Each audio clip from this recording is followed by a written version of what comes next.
Dans cette vidéo, je vais vous lire un extrait de Manon Lescaut qui se situe dans la première partie de l'œuvre et qui présente la rencontre entre le premier narrateur, le marquis de Renoncourt, le chevalier d'Aigrieux et Manon Lescaut.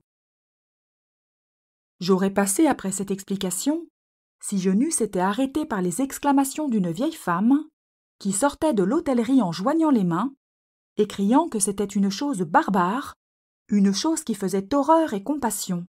« De quoi s'agit-il donc ?» lui dis-je.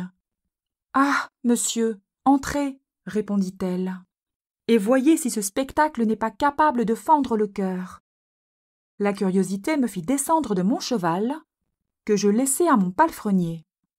J'entrai avec peine, en perçant la foule, et je vis en effet quelque chose d'assez touchant. Parmi les 12 filles, qui étaient enchaînées 6 à 6 par le milieu du corps, il y en avait une dont l'air et la figure étaient si peu conformes à sa condition qu'en tout autre état je l'eusse prise pour une personne du premier rang. Sa tristesse et la saleté de son linge et de ses habits l'enlaidissaient si peu que sa vue m'inspira du respect et de la pitié.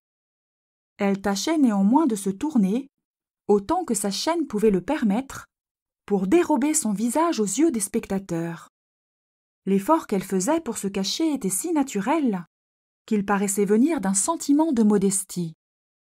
Comme les 6 gardes qui accompagnaient cette malheureuse bande étaient aussi dans la chambre, je pris le chef en particulier et je lui demandai quelques lumières sur le sort de cette belle fille. Il ne put m'en donner que de fort général. « Nous l'avons tirée de l'hôpital, me dit-il, par ordre de monsieur le lieutenant général de police. Il n'y a pas d'apparence qu'elle y eût été renfermée pour ses bonnes actions. Je l'ai interrogée plusieurs fois sur la route. Elle s'obstine à ne me rien répondre. Mais, quoique je n'ai pas reçu ordre de la ménager plus que les autres, je ne laisse pas d'avoir quelques égards pour elle, parce qu'il me semble qu'elle vaut un peu mieux que ses compagnes. Voilà un jeune homme, ajouta l'archer, qui pourrait vous instruire mieux que moi sur la cause de sa disgrâce.